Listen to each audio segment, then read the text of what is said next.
Mi nombre es Cristóbal Belolio, soy profesor de la Escuela de Gobierno de la Universidad de Alfaro. Perfecto. Muy gracias, Cristóbal. Con la primera pregunta sobre qué elementos cree usted que convierte a Johannes Kaiser en una figura outsider dentro del escenario político chileno.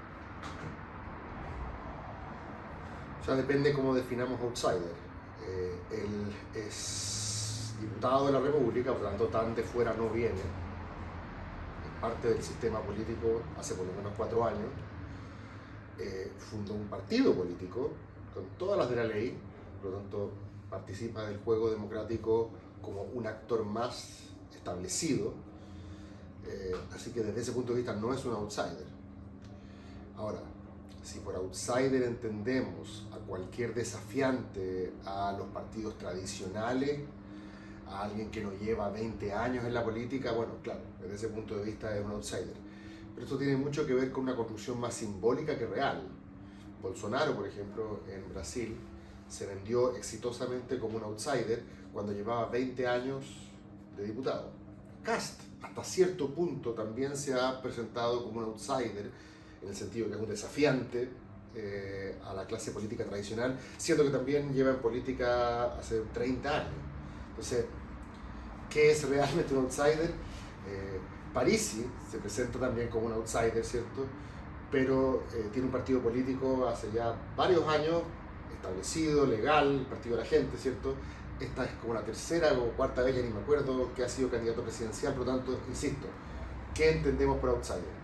Yo creo que lo que ocurre es que hay ciertas figuras que les conviene presentarse como desafiantes, en el sentido de que no tienen nada que ver con lo que usualmente ha administrado el poder, ¿cierto? Ellos no han sido gobierno, y como no han sido gobierno, se presentan como, y como la gente está enrabiada con todos los que ejercen el poder, ellos se presentan como la alternativa. Les permite ser más atractivos, más sexy desde el punto de vista electoral, pero no creo que haya mucho más dentro de ese concepto.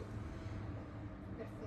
En cuanto a cómo interpreta su irrupción política desde las redes sociales, tiene una estructura partidaria tradicional detrás. Insisto, él tiene una estructura partidaria tradicional en el sentido de que lo que él formó es un partido político con todas las de la ley, con gente que en otra época habría sido con firmas en la plaza de armas, hoy día uno lo puede hacer con clave única, ¿cierto?, en el CERVEL. Pero él formó un partido tal cual como es la democracia cristiana, tal cual como es el PPD, tal cual como es el Partido Socialista. O sea, su partido, digamos, no es de una característica distinta a los otros desde el punto de vista institucional, es igual a los otros. Ahora, como es un partido nuevo, es un partido que además convoca a mucha gente joven, es natural que la destreza en redes sociales sea mayor que la que tienen los carcamales de 70 años, que son los que están en los partidos, digamos, como la DC. Eso me parece lógico, sencillamente ellos hablan el lenguaje de los tiempos que corren. No veo particular mérito en eso. Además que es un partido que tiene coordenadas ideológicas súper definidas. No un partido donde cualquiera cabe, es un partido que se define como nacionalista y libertario. Es decir, entrega un mensaje súper claro respecto de quiénes están dentro y quiénes están fuera. Si tú eres globalista, estás fuera. Si tú quieres que el Estado tenga ciertas atribuciones en materia económica, estás fuera. O sea, tiene no es desde ese punto de vista un partido muy moderno, es un partido muy clásico en el sentido de que tiene coordenadas ideológicas súper bien definidas. Lo que pasa es que es un partido nuevo.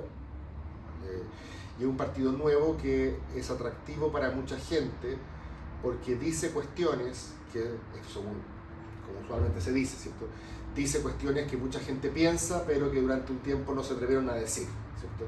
Es un mundo que supuestamente en los últimos lustros, en las últimas décadas incluso, ha sufrido el avance progresista, el avance de las ideas progresistas, y ellos han tenido que morir piola porque no se atreven a decir lo que piensan. Y hoy día, que la corriente va para el otro lado, que la corriente va hacia la derecha, hoy día se atreven a decir lo que todo el mundo piensa, pero nadie antes decía, ¿cierto? Se atreven a hablar contra el feminismo, se atreven a hablar contra la política identitaria, se atreven a hablar contra todo lo que ellos ven como woke, ¿cierto? Y eso los hace, especialmente frente a los jóvenes, atractivos, especialmente con hombres jóvenes, que es lo que yo he visto. Entonces es un partido muy atractivo por su tipo de discurso, más que porque sea una plataforma muy novedosa. La plataforma es la misma que ocupan todos. Bueno, ¿considera que Kaiser representa una respuesta al desencanto ciudadano con las políticas o más bien una expresión del nuevo liberalismo chileno? No, de liberal tiene poco. O sea, depende de qué entendamos por liberalismo. Los libertarios son como los primos locos del liberalismo, ¿cierto?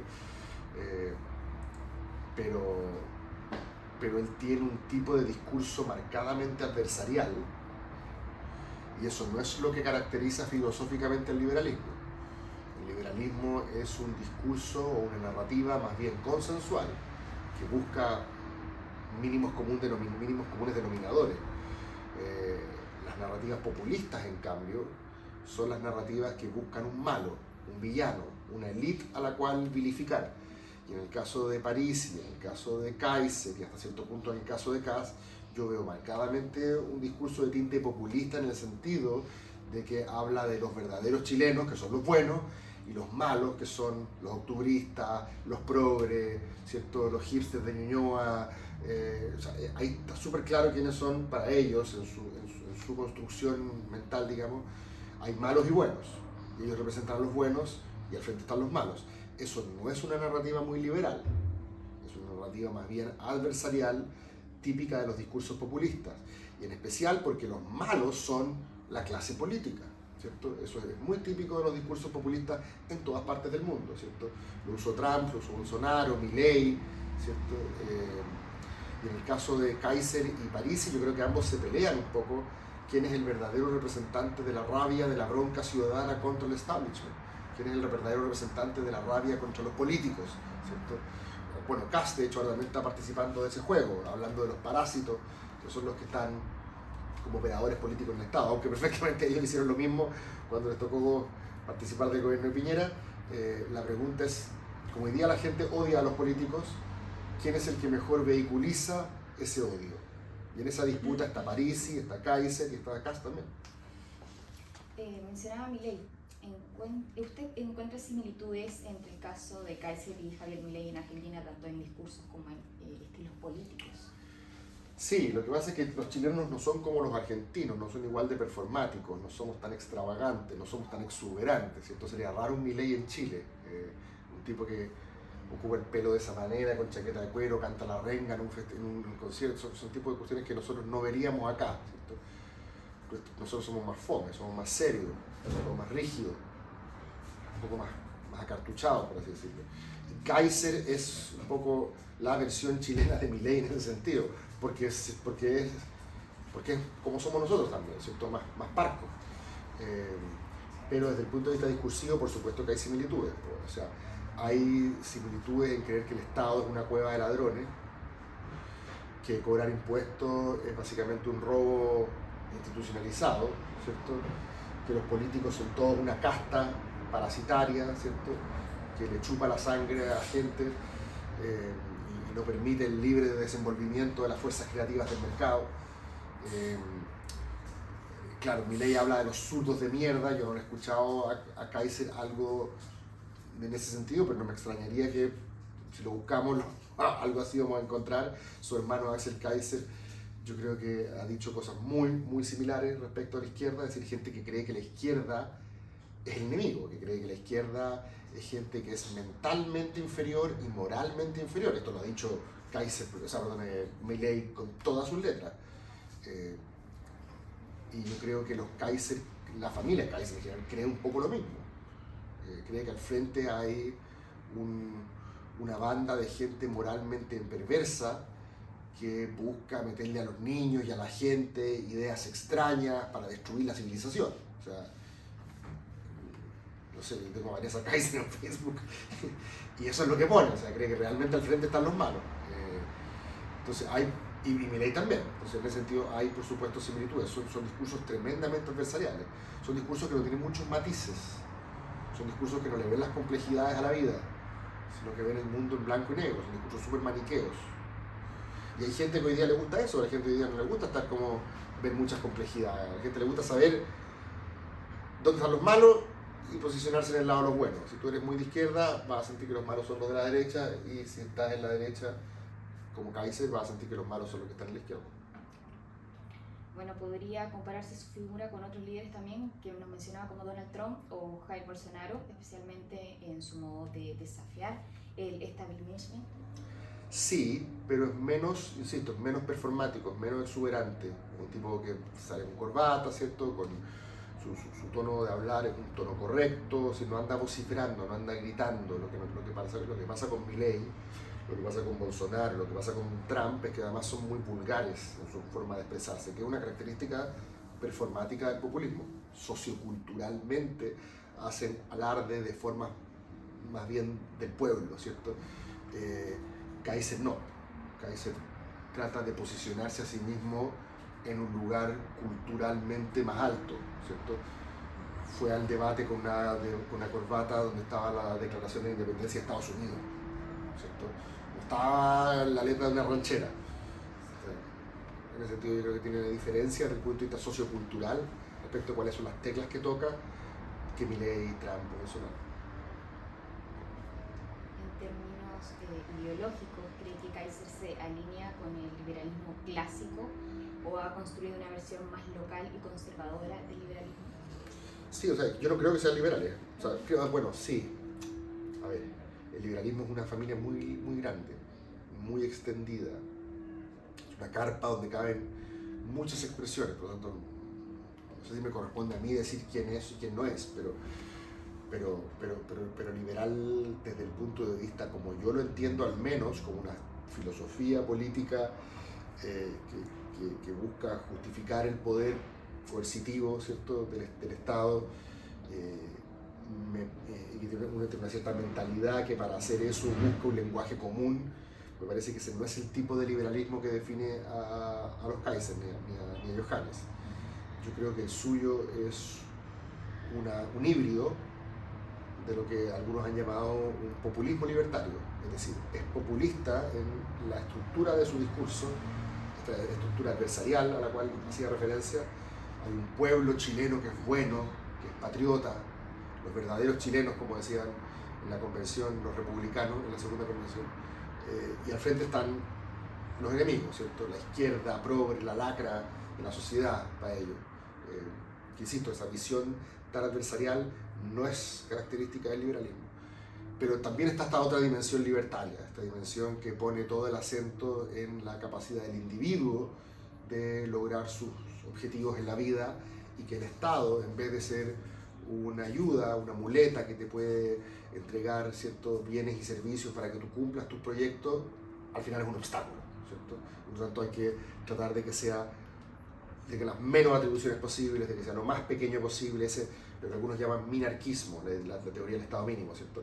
Hay una cierta idea minarquista en Kaiser sin duda, cuando él dice que hay que achicar el Estado, ¿cierto?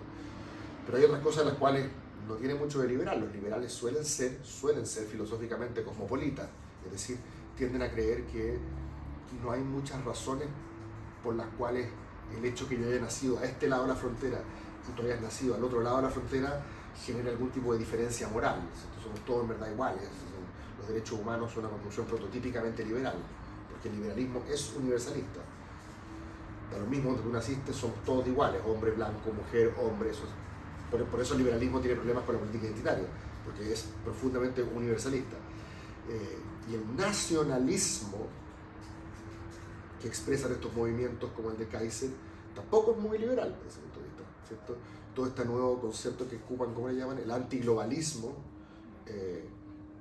no me parece que sea una construcción teórica liberal, parece que, por el contrario, me parece una construcción más bien conservadora, ¿cierto?, reaccionaria, que busca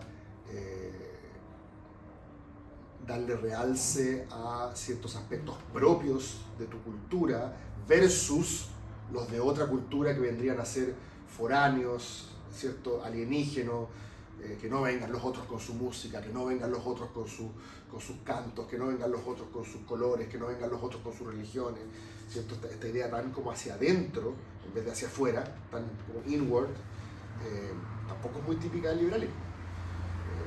Yo sé que hay algunos que creen que el nacionalismo también puede ser libertario, pero en principio hay evidentes tensiones entre ser liberal y ser nacionalista.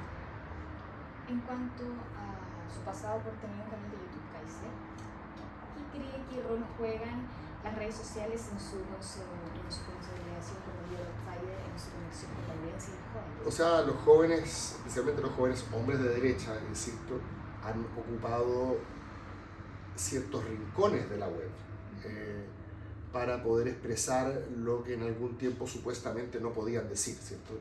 Yo lo que entiendo yo es que hay toda una generación, no es la mía menos mal, pero justo la que viene debajo, que de hombres jóvenes que sienten que el discurso progre los acorraló y que ellos tuvieron que callarse para no ser funados, digamos, por cualquier cosa que podían decir, y ahora que aparecen estos líderes muy viriles, que les da lo mismo lo que la gente piense de ellos, ¿cierto? Que al revés, la cancelación pareciera ser como una insignia de orgullo en vez de algo que los avergüence. Estos grupos de jóvenes han encontrado en estos círculos en la web espacios donde pertenecen, espacios de validación entre pares. Y eso es súper importante en la vida, tener un espacio que te valore entre pares es clave.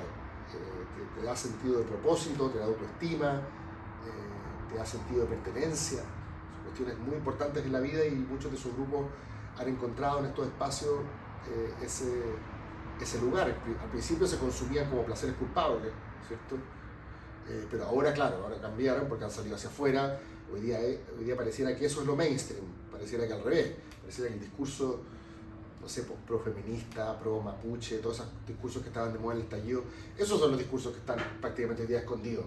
Nadie habló de eso en el último debate, nadie habló de feminismo, nadie dijo todo de eso, o sea, al revés. Pareciera que hoy día la cosa va para el otro lado, entonces esos espacios que al principio parecían tan como clandestinos, como los que tenía Kaiser, hoy día yo diría que están en el mainstream. En cuanto a los discursos, ¿cree que estos discursos provocador, polarizante de Kaiser es una estrategia consistente para diferenciarse o que sea una parte genuina de su personalidad política? No, yo creo que es genuino, o sea, genuino en el sentido de que hay un libro de un colega argentino que lo escribió hace hartos años atrás, que se llama La rebeldía se volvió de derecha. Y ese libro captura bastante bien todo el movimiento cultural que precede a su impacto político, ¿cierto? O sea, ya culturalmente, como te decía, lo verdaderamente transgresor era ser de derecha, no ser de izquierda, ¿cierto? Ser de izquierda se transformó como en lo políticamente correcto, y estos aparecieron como los transgresores, pero hoy día cuando la transgresión gana, cuando la rebeldía ya se vuelve mainstream, deja de ser rebeldía. O sea, son procesos que van y vienen, ¿cierto? Hoy día estamos pasando por un proceso en el cual la rebeldía se volvió de derecha, pero si el 60% de Chile se siente de derecha, ya dejáis de ser rebelde. Se transforma en el nuevo mainstream, ¿cierto? Y por eso no es tan raro que en los próximos años vuelva a venir, ¿cierto? No voy a decir una ola feminista o otro estallido o nos vamos a poner plurinacionales de nuevo, pero no sería raro que estas cuestiones obedezcan a ciertas olas que van y vienen. ¿Qué impacto puede tener Kaiser y el Partido Libertario en la configuración de la derecha chilena en los próximos años? No lo sé, porque hay candidatos que a veces les va relativamente bien en una elección y después quedan súper bien posicionados y proyectan a partir de eso una carrera que puede terminar en la moneda, ¿cierto? Kast, la primera vez que compitió, sacó 8 puntos, la segunda sacó 28 y ahora lo más probable es que sea el próximo presidente de Chile. Marco Enrique Minami, la primera vez sacó 20, todo el mundo pensaba que estaba prácticamente cantado que después iba, no sé si ser presidente, pero iba a seguir creciendo y al revés, empezó a dividir su votación por 2, la siguiente sacó 10, la siguiente 5, ahora sacan 2. Entonces, hay algunos liderazgos que sirven para una elección presidencial como como Guillén en 2017 y después en marzo del año siguiente ya nadie se acuerda de ellos, ¿cierto? Con Beatriz Sánchez pasó algo parecido, con Janet Jara puede que ocurra algo parecido. Entonces estamos todavía en una etapa muy temprana para saber qué va a pasar con el liderazgo de Kaiser. Lo que sabemos es que no va a ganar, que sus votos le van a ir a Kast en segunda vuelta y esa negociación no va a ser tan difícil, digamos, ya tiene una lista parlamentaria conjunta. Por lo tanto, lo más probable es que Kaiser participe del gobierno de Kast en alguna forma y que trate de potenciar su liderazgo desde ahí. es lo que parece más natural. Si no, habría sido candidato a senador y habría hecho oposición desde la derecha, pero si es que no va a estar en el Congreso, no sé si se va a perder durante 4 años. Me imagino que cuando le pasen sus votos a Kast en segunda, Kast le va a decir, bueno, súbete a esta campaña. Aunque quizás lo escondan un poquito, porque para llegar a segunda vuelta una figura tan radical puede ser problemática. Acuérdate que ya fue problemática la vez pasada, apenas Kast pasó segunda vuelta, se conocieron sus videos hablando de que quizás las mujeres no tenían que tener derecho a voto y Kast lo echó del partido, o sea, hay que esconderlo un poquito. Pero hasta ahora ha hecho una campaña que yo creo que ha sido súper consistente en hablarle a su mundo, o sea, su mundo, después de escucharlo hablar en el debate, de haber dicho, este es mi candidato, o sea, no estoy arrepentido, no me voy a cambiar, este es mi candidato. Yo creo que incluso por eso empezó a mejorar un poquito, porque llegó muy arriba, después bajó harto, y ahora como que se recuperó, ahora está como en 10, 11 puntos, y yo creo que esos 10, 11 puntos que tiene, es gente que se siente súper bien representada, o sea, gente que no está equivocada, gente que no anda perdida y que hoy, sin querer, voto por Kaiser. No creo que hay gente que tiene más o menos claro cuáles son sus coordenadas y eso le da a él un cierto poder político, sin duda. No sé cuánto dure, porque depende también cuánto dure culturalmente la atracción de ese discurso. En cuanto a la situación que está ocurriendo en Argentina, en donde el Partido Libertario no salió favorecido, ¿cree que puede pasar lo mismo aquí en Chile si es que Kaiser pueda potenciar este partido? Sí, bueno, lo que pasa es que uno no puede pretender que la rueda de la fortuna te favorezca siempre, ¿cierto?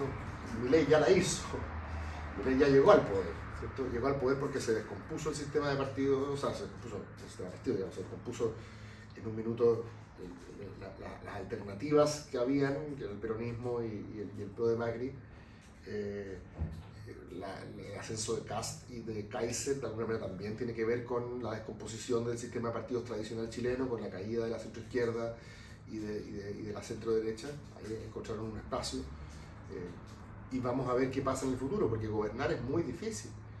Una cosa es que tú como desafiante seas súper atractivo, porque la gente dice, vamos contra el poder, este es mi candidato, pero cuando gobiernas la cuestión es distinta, ¿cierto? Además, como hoy día en primera vuelta lo más probable es que el que gane saque 20 y tantos puntos. Todos los votos con los cuales vas a salir elegido en segunda vuelta son casi todos prestados. El Congreso está tremendamente fraccionado. Lo más probable es que tu fuerza política apenas tenga un cuarto del Congreso, por lo tanto no vas a poder llevar adelante tu agenda de manera tan fácil. Entonces gobernar es tremendamente difícil. Una cosa es ganar y en ese momento el hype, todos nos subimos al carro de la victoria, pero después al rato esa popularidad se empieza a erosionar. Esa es la manera como está funcionando esto para la izquierda, para la derecha, para el centro, para cualquiera. Y ellos no son distintos en ese sentido. Les va a costar igual. Bueno, Cristóbal, para finalizar, ¿ve posible que su figura trascienda el espacio digital y logre consolidarse como un liderazgo político? O sea, ya trascendió el liderazgo digital. Hoy día es candidato presidencial de carne y hueso. Y la gente que va a votar por él en forma bastante analógica, con un lápiz y un papel. Así que el espacio digital ya lo superó. En los próximos días empieza la franja y él va a tener una franja como cualquier otro, digamos, o sea, él ya salió de ese espacio, ya creció de ahí. Ha sido un desafío importante mantener la consistencia en el registro y no hundirse. Me parece que eso lo ha hecho súper bien. Con independencia de que te guste o no te guste el discurso de Kaiser, ha sido súper consistente, creo. Y yo creo que vamos a ver qué pasa, porque si saca 10 puntos,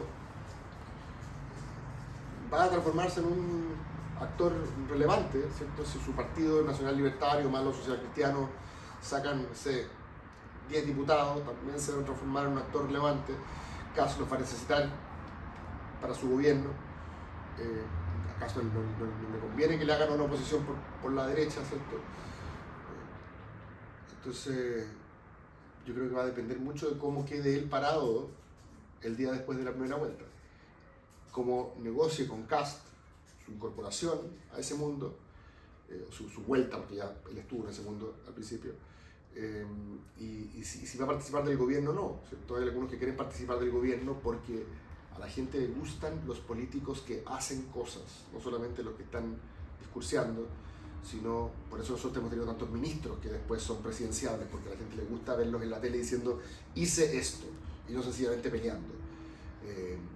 Pero también es un riesgo, porque ¿qué vaya a poner a Kaiser del ministro de Vivienda? ¿Cierto? O sea, y si lo hace mal, se hunde. Entonces, la actitud de ser el permanente desafiante, el que permanentemente está criticando a los otros, pero él nunca es el que ejerce, es una posición súper cómoda, ¿cierto? Es la permanente oposición. Cuando te toca, como este gobierno aprendió a la fuerza, otra cosa es con guitarra. Entonces va a tener que ver ahí hasta qué punto le conviene asumir una posición más de liderazgo formal, por ejemplo un ministerio o algo parecido, o seguir jugando al permanente opositor, al permanente desafiante, ¿cierto? Para no perder su brillo. Pero claro, desde ahí es difícil crecer.